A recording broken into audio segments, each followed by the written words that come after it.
Hello guys, welcome back to Foodie Friends. ಇವತ್ತಿನ special recipe chicken pulao. ತುಂಬಾ tasty chicken pulao. ನಾನು ತುಂಬಾ ಸಲ ಮಾಡಿದ್ದೇನೆ, ಆದರೆ ರೆಕಾರ್ಡ್ ಮಾಡಿರಲಿಲ್ಲ. ಇವತ್ತು ನಾನು ರೆಕಾರ್ಡ್ ಮಾಡ್ತೇನೆ ಮತ್ತೆ ಪೋಸ್ಟ್ ಕೂಡ ಮಾಡ್ತೇನೆ. ಇದನ್ನು ಒಮ್ಮೆ ಟ್ರೈ ಮಾಡಿ, ತುಂಬಾ ಟೇಸ್ಟಿಯಾಗಿ ಬರ್ತದೆ. ಬನ್ನಿ ರೆಸಿಪಿಯನ್ನು ಸ್ಟಾರ್ಟ್ ಮಾಡುವ. ವಿಡಿಯೋನ ಎಂಡ್ ತನಕ ನೋಡಿ, ಲೈಕ್ ಮಾಡಿ, ಶೇರ್ ಮಾಡಿ, ಸಬ್ಸ್ಕ್ರೈಬ್ ಮಾಡಿ. ಇವತ್ತು ನಾನು ಸಿಂಪಲ್ ಆಗಿ ಒಂದು ಚಿಕನ್ ಪುಲಾವ್ ಮಾಡುವುದು ಹೇಗೆ ಅಂತ ತೋರಿಸಿ ಕೊಟ್ಟಿದ್ದೇನೆ. ಇದನ್ನೊಮ್ಮೆ ಟ್ರೈ ಮಾಡಿ, ಒಳ್ಳೆ ಟೇಸ್ಟ್ ಬರ್ತದೆ. ಬನ್ನಿ ನಾವು ರೆಸಿಪಿಯನ್ನು ಸ್ಟಾರ್ಟ್ ಮಾಡುವ. ಈಗ ವೇಸ್ಟ್ ಮಾಡೋದು ಬೇಡ ಟೈಮ್. ಫಸ್ಟಿಗೆ ಮ್ಯಾರಿನೇಟ್ ಮಾಡಬೇಕು ಚಿಕನ್ ಅನ್ನು. ಅದಕ್ಕೆ 1 ಟೀ ಸ್ಪೂನ್ ಟರ್ಮರಿಕ್ ಪೌಡರ್ ಅಂದ್ರೆ ಹಳದಿ powder, 2 teaspoon red chilli powder, ಮತ್ತೆ ರುಚಿಗೆ ತಕ್ಕಷ್ಟು ಉಪ್ಪು, 2 ಟೀ ಸ್ಪೂನ್ ಕೊತ್ತಂಬರಿ ಪೌಡರ್, ಕೊರಿಂಡರ್ ಪೌಡರ್,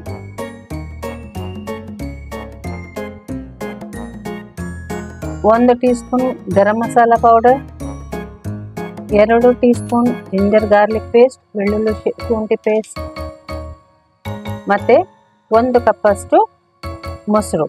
ಇದನ್ನು ಹಾಕಿ ಚೆನ್ನಾಗಿ ಮಿಕ್ಸ್ ಮಾಡಿ ಫಸ್ಟ್. ನಂತರ ಗ್ರೀನ್ ಚಿಲ್ಲೀಸ್ ಅನ್ನು ರಫ್ಲಿ ಚಾಪ್ ಮಾಡಿ, ಸ್ವಲ್ಪ ಗ್ರೈಂಡ್ ಮಾಡೋದಾದ್ರೂ ಓಕೆ, ಅದನ್ನು ಹಾಕಿ. ಮತ್ತೆ 3 ಟೊಮೆಟೊವನ್ನು ಗ್ರೈಂಡ್ ಮಾಡಿ ಹಾಕಿ. ಇದನ್ನು ಕೂಡ ಚೆನ್ನಾಗಿ ಮಿಕ್ಸ್ ಮಾಡಿ ಒಂದು 30 ನಿಮಿಷದಷ್ಟು ಹಾಗೆ ಬಿಡಿ, ಅದು ಮ್ಯಾರಿನೇಟ್ ಆಗಲಿ.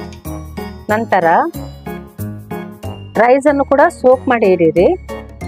ಒಂದು ಪಾತ್ರೆಗೆ 4 ಟೀ ಸ್ಪೂನ್ ಗೀ ಅಥವಾ ಎಣ್ಣೆ ಹಾಕಿ ಇದಕ್ಕೆ ನಾವು ಮ್ಯಾರಿನೇಟ್ ಮಾಡಿಟ್ಟ ಚಿಕನ್ ಅನ್ನು ಹಾಕಿ.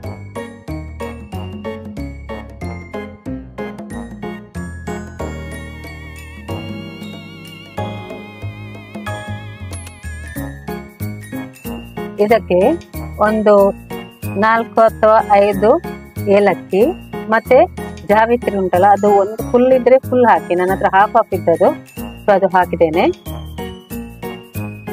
ಒಂದು ಫುಲ್ ಜಾವಿತ್ರಿ ಹಾಕಿ ಮತ್ತೆ ಮಿಕ್ಸ್ ಮಾಡಿ ಇದನ್ನು ಸ್ವಲ್ಪ ಕುಕ್ ಮಾಡಿ. ಕುಕ್ ಮಾಡಿದ ನಂತರ ಇದಕ್ಕೆ ಫ್ರೈಡ್ ಆನಿಯನ್ಸ್ ಅಂದ್ರೆ ಬೆರಿಸ್ತಾ ಇದನ್ನು ಹಾಕಿ. ಇದಕ್ಕೆ ಕೊತ್ತಂಬರಿ ಸೊಪ್ಪನ್ನು ಕಟ್ ಮಾಡಿ ಹಾಕಿ.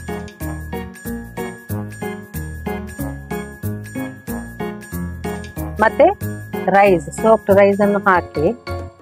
ನಾನು 2 ಕಪ್ ರೈಸ್ ತಗೊಂಡಿದ್ದೇನೆ, ಸೊ 4 ಕಪ್ ಅಷ್ಟು ನೀರು ಹಾಕಿದ್ದೇನೆ. ಆಕ್ಚುಲಿ 4 ಕಪ್ ಬೇಡ, 3 ಕಪ್ ಸಾಕು, ಯಾಕಂದ್ರೆ ಚಿಕನ್ ನಲ್ಲಿ ಕೂಡ ಸ್ವಲ್ಪ ನೀರು ಇರ್ತದೆ, ಅದಕ್ಕೋಸ್ಕರ. ಚಿಕನ್ ಅನ್ನು 50% ಕುಕ್ ಮಾಡಬೇಕು. ಈಗ ಸ್ವಲ್ಪ ಮಿಕ್ಸ್ ಮಾಡಿ.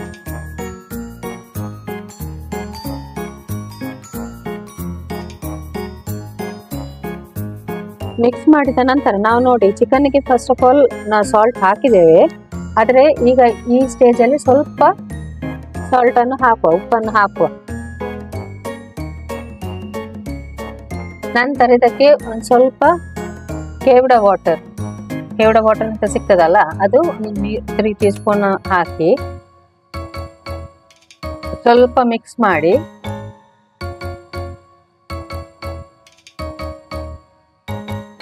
ಕವರ್ ಮಾಡಿ ಇದನ್ನು ಬೇಯಲಿಕ್ಕೆ ಬಿಡಿ. ಒಂದು 90% ಆಗುವ ತನಕ ಹಾಗೆ ಇರಲಿ. ನಂತರ ನಾನೇನ್ ಮಾಡಿದ್ದೇನೆ, ಬಾಳೆ ಎಲೆ ಉಂಟಲ್ಲ ಅದನ್ನು ಹಾಕಿ ಕವರ್ ಮಾಡಿ ದಮ್ಮಿಗೆ ಇಟ್ಟಿದ್ದೇನೆ. ಇದು ಕಂಪಲ್ಸರಿ ಅಲ್ಲ, ಅದು ನಿಮ್ಗೆ ಇಷ್ಟೇ ಇದ್ರೆ ಹಾಗೆ ಮಾಡ್ಬೋದು, ಇಲ್ಲದಿದ್ರೆ ಹಾಗೆ ದಮ್ಮಿಗೆ ಇಡಬಹುದು. ನಮ್ಮ ಚಿಕನ್ ಪುಲಾವ್ ರೆಡಿ ಆಗಿದೆ. ಟ್ರೈ ಮಾಡಿ ನೋಡಿ. ತುಂಬಾ ಸಿಂಪಲ್ ರೆಸಿಪಿ, ನೋಡಿದ್ರಲ್ವಾ? ಟ್ರೈ ಮಾಡಿ ಒಮ್ಮೆ. ಈ ವಿಡಿಯೋ ಇಷ್ಟ ಆದ್ರೆ ಲೈಕ್ ಮಾಡಿ, ಶೇರ್ ಮಾಡಿ, ಸಬ್ಸ್ಕ್ರೈಬ್ ಮಾಡಿ. ಎಲ್ಲರೂ ಶೇರ್ ಮಾಡಿ. ಮತ್ತೆ ಯಾರೆಲ್ಲ ಸಬ್ಸ್ಕ್ರೈಬ್ ಆಗಲಿಲ್ಲ ಪ್ಲೀಸ್ ಸಬ್ಸ್ಕ್ರೈಬ್ ಆಗಿ, ಮತ್ತೆ ಬೆಲ್ ಐಕನ್ ಅನ್ನು ಒತ್ತಿ, ಆಗ ನನ್ನ ಎಲ್ಲಾ ವಿಡಿಯೋಸ್ ನಿಮಗೆ ಸಿಗ್ತದೆ. Thank you.